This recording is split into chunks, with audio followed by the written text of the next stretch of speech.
I'm 26 and still living under my parents' roof.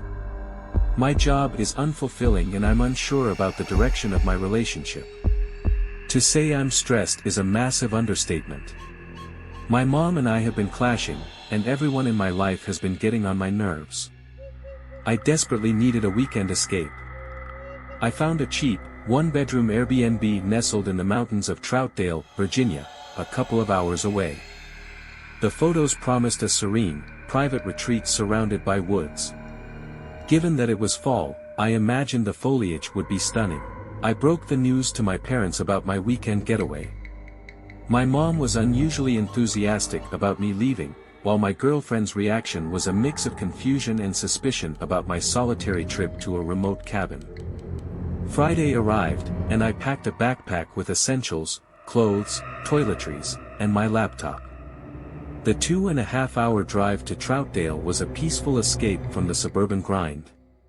I craved solitude. My GPS guided me to an opening in the trees, where the Airbnb owner had instructed me to park and walk up a hill. At the top stood a charming little house. The fresh mountain air was invigorating, and I instantly felt a sense of relief. The owner provided instructions on where to find the key. Inside, I discovered a cozy living room, a compact kitchen, a bathroom, and a loft bedroom accessible by a ladder-like stairway. A circular window bathed the space in natural light. I spent the morning exploring the trails the owner had mentioned, which were a short drive away. On my return, I encountered two men walking down the gravel road. They stopped and stared as I passed, their expressions unsettling. It felt like I had committed some sort of crime. Ignoring their odd behavior, I returned to the house and curled up with a book in front of the fireplace. As the sun began to set, hunger pangs struck. I decided to drive to the nearest Walmart for supplies. On my way back, I noticed the same two men running towards the woods near the property. A sense of unease washed over me. To be cautious, I grabbed my laptop and backpack before heading inside. I messaged the Airbnb owner about the men, but he dismissed my concerns, attributing their presence to the area's popularity with hikers. The drive to the nearest Walmart took about 20 minutes. I stocked up on essentials, milk, granola bars, fruit, frozen dinners, bread, and cold cuts. Returning to the Airbnb after dark was eerie. The complete absence of streetlights and neighboring houses created an isolated and unsettling atmosphere. After securing the house and grabbing a quick meal, I resumed my reading. Suddenly, the lights went out. The only illumination came from the fireplace. Panic set in as I frantically searched for a power source, but to no avail. I messaged the owner again, who suggested checking the main breaker outside. There was no way I was venturing outside in the dark, especially given the unsettling events of the day. A strange noise from the corner of the room made me jump. As I turned, I saw a tall figure standing in the bathroom doorway, illuminated by the flickering firelight. My worst fear had been realized. A deep, menacing voice demanded my belongings. Terrorized, I complied with his demands, handing over my wallet. He instructed me to stay in the kitchen while he searched the rest of the house. When I returned to the living room, my laptop, backpack, and money were gone. I quietly called 911 to report the robbery. When the police arrived, I described the two men I had seen earlier. The officer assured me they would be on the lookout for suspects matching the description. I contacted the Airbnb owner to inform him of the incident. Initially, he expressed sympathy, but later refused to refund my money. The weekend getaway I had hoped would be a rejuvenating escape had turned into a nightmare. Fortunately, my financial losses were minimal, as my laptop was relatively inexpensive and I hadn't brought any valuable items. However, the psychological impact of the ordeal was significant. A part of me still suspects the Airbnb host might have been involved somehow, as I'm baffled by how the intruder gained access to the house.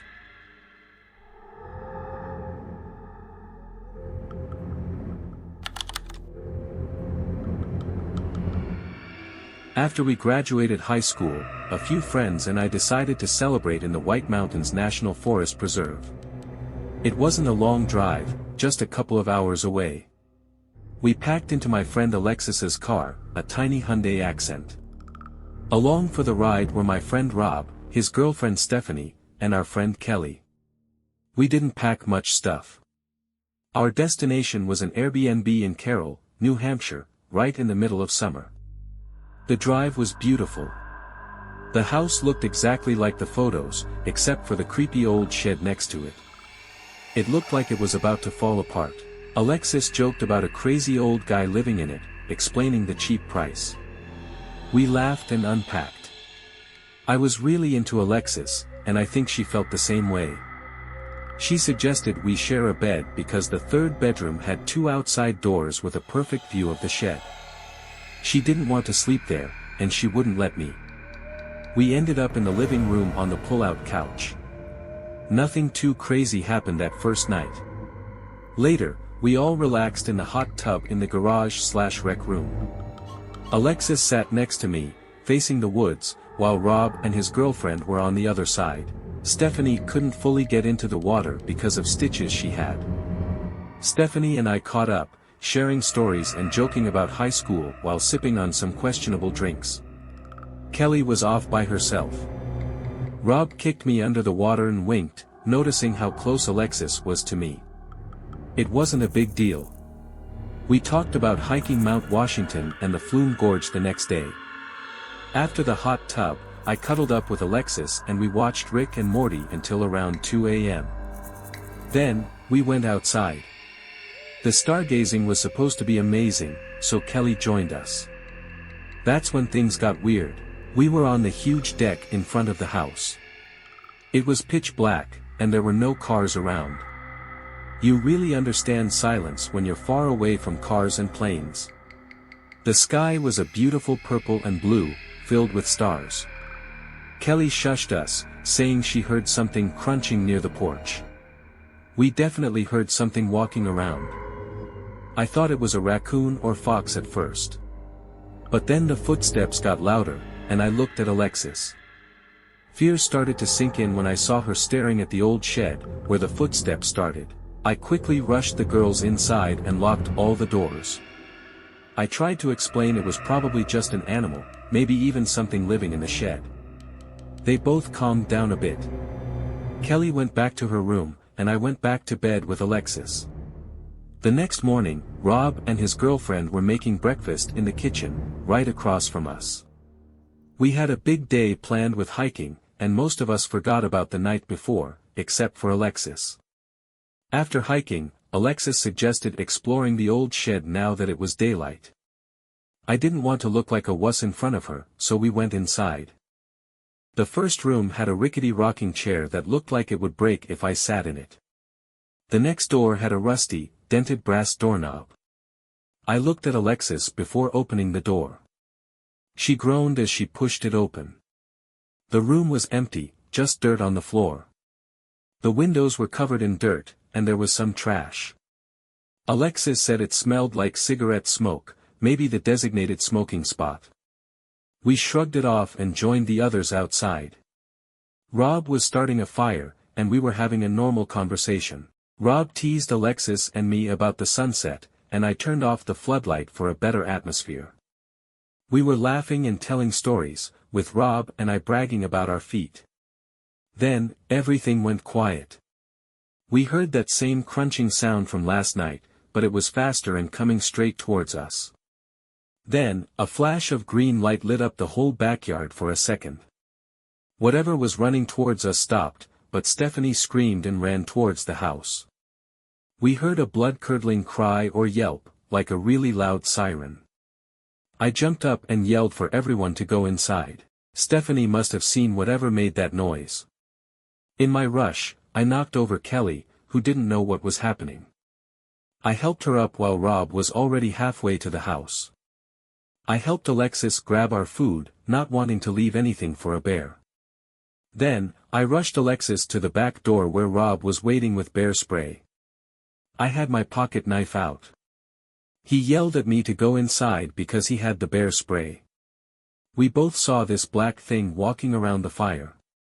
We didn't stick around to find out what it was. We met the girls in the living room and called the police. The officer searched the area with his flashlight but didn't find anything. He said the flash of light was probably lightning striking a power line or transformer. He said the creature was probably a fish or cat or something, but Stephanie said she saw a man hunched over with a cloak. We were too scared to stay another night, so we left. We haven't been back to the mountains since. Who knows what's lurking in those woods?